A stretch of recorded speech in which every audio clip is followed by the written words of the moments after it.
ആമേൻ. പരിശുദ്ധാത്മാവിനെ ദൈവം നമുക്ക് എന്തിനാ തന്നത്? പാപത്തെക്കുറിച്ചും നീതിയെക്കുറിച്ചും ദൈവത്തിൻ്റെ ന്യായവിധികളെക്കുറിച്ചും ബോധ്യമാക്കുവാൻ. പാപത്തെക്കുറിച്ച് ബോധം വന്നതുകൊണ്ടാണ് ഞാൻ നിങ്ങളും രക്ഷിക്കപ്പെട്ട് ദൈവമക്കളായത്.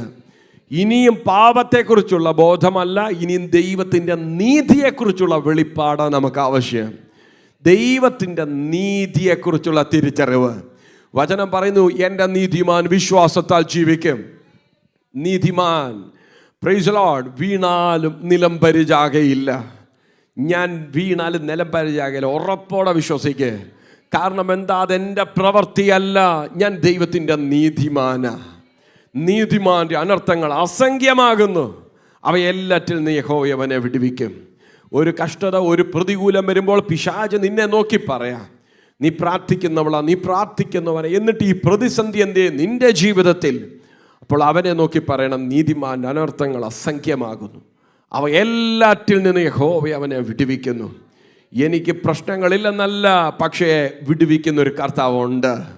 വിശ്വസിക്കാൻ പറ്റുന്നോ? Praise the Lord, praise the Lord.